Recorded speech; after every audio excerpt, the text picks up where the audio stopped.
Hey guys, what's up? Welcome back to the KotLC Fanbase channel. My name is Joey and today I'm going to be going over some more KotLC Confessions. This is my favorite series. This is everyone's favorite series. Welcome back to KotLC Confessions. This is going to be a very exciting video. If you guys are excited, make sure to leave a like and subscribe. And if you don't know what we're doing, fans have sent in their confessions related to the Keeper Velocity series and I'm going to be going over them, seeing if they're weird or crazy or just bringing my opinion into your guys' opinions. Without further ado, let's get straight into the video and the first confession. My KotLC confession is I think Dex and Lynn should date. I'm only just starting book 5, so I might change my mind later, but as of now, I ship Lex/Din. They don't really have that good of a name, Dex or Lex or Din, but I will say that I do like the ship. This is kind of funny, but I did make a fan fiction about Dex and Lynn probably at this point like 5 years ago, so a long time ago. I did used to ship them in the past. Right about now, as in Stellaloon, I don't really know. I shipped Dex with Biana, but honestly wouldn't be that mad if Dex ends up with Lynn. I don't think it's gonna happen, but I'm not opposed to it. At first, I thought Keith had long curly hair like Orelai. I don't know why. Well, I don't really know why either. I don't think he was ever described like that. And if he did have long curly hair, I don't know how many people would be fans of them as they are now, but I don't know, we'll see. I looked up Sophie's biological parents after reading Everblaze. I don't get why people do this. I mean, what if they were revealed in like Neverseen, the book after, and you just like had to wait only a book?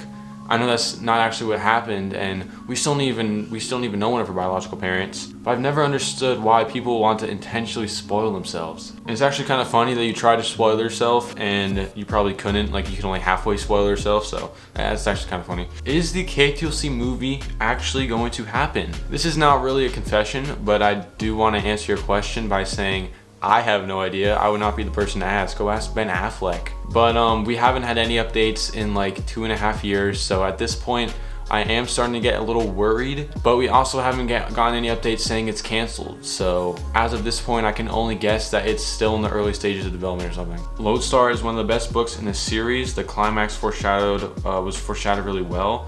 I also went from crying to disgust to joy and shock within 11 pages. I've always been saying this, that Lodestar is a very underrated book. It's really, really good. People seem to forget it because it's in the exact like middle of the series, you know? We've met Tam and Lynn for a little bit and we're kind of easing into everything. They go back to Foxfire, but the big thing is that Keith is away. You know, he's in the Neverseen right now, infiltrating them. And then the big twist is that he comes back. Mr. Forkle dies is the biggest thing. But the Luminaria scene is really, really good. It's one of my favorite endings. So yeah, Lodestar, really good book.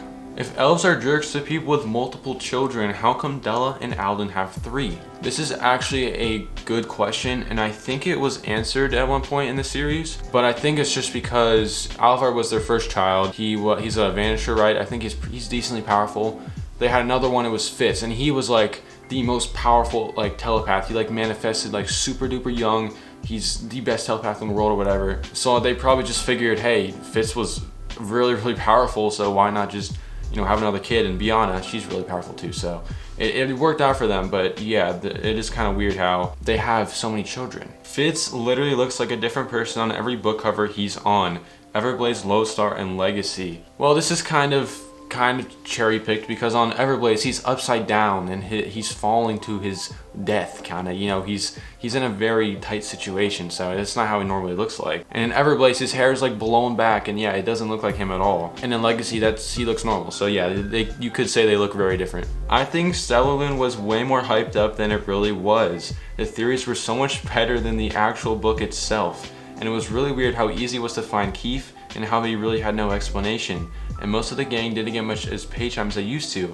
I think Shannon is losing her touch and is writing just to write. I actually really, really like how you explain this, because we made like probably like 20 theory videos before Stellaloon was released, and I can confidently say that if Shannon took like inspiration for some of the theories, the book might have been a little bit more interesting. I don't know, it just would have been different. Because there were some fan theories I really liked. And I do agree how easy it was to find Keith. He kind of just appeared, popped up, and went back to being normal. And I don't think Shannon is losing her touch. I just think this book is a giant build-up to what is presumed to be the last book. Because you have to have a good build-up. That's why it was so slow. That's why it put out so much information. That's just so book 10 can wrap everything up. So I think we just got to give her a chance with book 10, you know? It's not about how we get there, it's about how it finishes. Bronte is my favorite counselor. I have no idea why. Why do you have no idea? He's a great counselor, I know. I mean, Orlai, she obviously fell off for some people, but Bronte is probably is my favorite counselor. It's not like a weird thing. He's just a great character. I wonder if there's extinct abilities in KotLC. I feel like that would be interesting. That is a very interesting prompt, because like there's only one describer in the whole world, and it's Councillor Tarek. What happens if he gets killed or he gets murdered?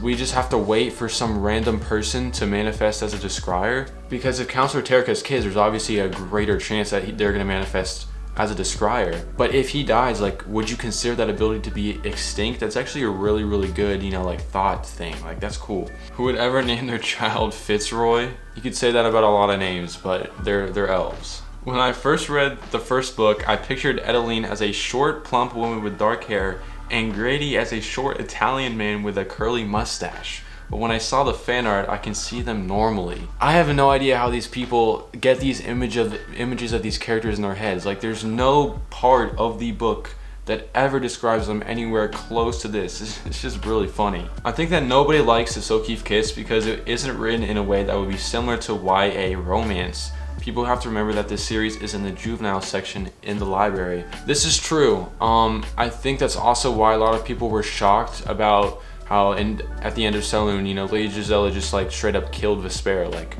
no like big build up, no big speech by Vespera before getting killed. She just obliterated her, and it was kind of sudden. And you can definitely tell that Shannon has matured. All the characters, they've obviously gotten older, and the series has gotten just a tiny bit darker. But at the same time, you know, Sophie, she's probably about to be 17 or she's 16 or something. She does not really act like a 16-year-old. I'm not saying that she's like immature or anything. I'm saying that she's like, they're all childish. Like, all the characters still feel like they're like 12 years old. And I would hope or wish that Shannon could actually mature them. So I hope book 10 is like a full like YA book. I don't know. That's what I would hope for. But I was bored, so I wrote this confession. Summer break is boring. I'm so bored I've read chapter 42 exactly 384 times over the course of this summer break. I'm that bored. I can't really tell if this is an exaggeration because I feel like it could be real, but 384 times, that's a lot. I read another series by Shannon Messenger. Now I can't decide which one I like more, KotLC or Skyfall. I've 100% obviously heard of Let the Skyfall by Shannon Messenger, and I did think of doing a video like reading Let the Skyfall and comparing it to KotLC, you know, seeing which one's better. The only thing that really intrigues me about Let the Skyfall is that I think it's like solely focused on romance between just two people. So it's a bit more straightforward, and I think it is young adult. So it is actually a little bit interesting. But if you've read that, let me know in the comments down below if it's good or not. For book 10, I hope that the cover is kind of like all the characters on it, kind of like a group photo. Also, I think Lynn is an underrated character. Honestly, that would kind of be pretty cool. I don't know if that's like pretty hard to draw. I would assume it is, but maybe not all the characters, maybe just like the main gang plus, I don't know, I don't even know who would be on it. But that would feel so out of place compared to every other cover, so I don't know. I thought Dex was a human lizard at the start of the series because I had no idea what they looked like, and I thought they were all old and wrinkly. That is strange. That is very strange. I don't really know how to I'm a loss for words right here. Fitz looks so hot on the cover of Legacy. If I was Sophie, I would have made sure to get that kiss. Yeah. Let's face it, Fitz is the most skilled telepath there will ever be. So if he can heal minds, and that's it. Because this is kind of like an objectively wrong. Don't they explain in the series like Sophie couldn't have her mind read by Quinlan, and Fitz obviously could. So I don't really know what you're getting at, because I think this is just plain wrong. Like, it's not like an opinion. So if he can heal minds and that's it, Can Fitz heal minds? Like, doesn't that just automatically make her better? I swear we need to see the characters open their match lists, even if it's only in an extra scene at the end of the book. If we don't, I will find where Shannon lives and... I'm not gonna lie, this is very accurate. I really want to see that scene. There's been so many fan fictions about them like all like sitting together, opening their match lists and stuff like that. But the second that they mentioned match lists, I knew there had to be a scene where they open them. And it hasn't happened yet. I know they've applied. Fitz, I think, yeah, Fitz applied. Sophie obviously hasn't applied, but she tried to. But I mean, at least if like Dex or like Biana comes up and has her match list or something, that would be cool. Ever since Never Seen, I've been praying that I find a real life Keith. I also broke up with my ex after I realized he looked like Fitz. Alright. Now, I'm not calling out this person specifically, but you just gotta keep in mind that there is a lot of confessions in here that may not be 100% true. And if it is true, it's kind of funny. So, not really confession, but how are Sophie's biological parents unknown? The elves use DNA for everything and everyone's DNA is in their files, so they could have easily done a DNA search. Yeah, there are definitely some plot holes. I don't know if this would exactly work, because Sophie has like really crazy messed up, tampered with DNA, so I'm not exactly sure if this would work. But I would have to assume that if you matched up like Orly and Sophie's DNA, that you would find that there's a match. So I don't know. This would probably work, and it's just a plot hole, you know? All right, we're gonna end it off on this one, but it's a good one. I really like Tam. Tam is the best. I create a fanfiction of myself kissing Tam. Tammy boy, Tammy boy. Keith is great, but Tam is just amazing and cool and sweet and loving and so shady. He is my sweetheart. I draw pictures of him, then I hug the pictures and the books with him on it. My brother hates him. I hate my brother. Pretty logical series of events. Alright, that's gonna be it for this video. Hope you guys enjoyed. We did have some crazy ones, but all in all, I mean, I think you guys gotta step it up. For this next confession video after this, I want you guys to have some crazy confessions. And honestly, if you make them up, if it's entertaining, put them in there. But that's gonna wrap up for this video. If you guys enjoyed, make sure to leave a like and subscribe. Comment down below any more confessions that you have or ones that you thought were funny. And as always, the link to submit them will be in the description below, so go submit them. But that's gonna be it for me, and I will see you guys next week.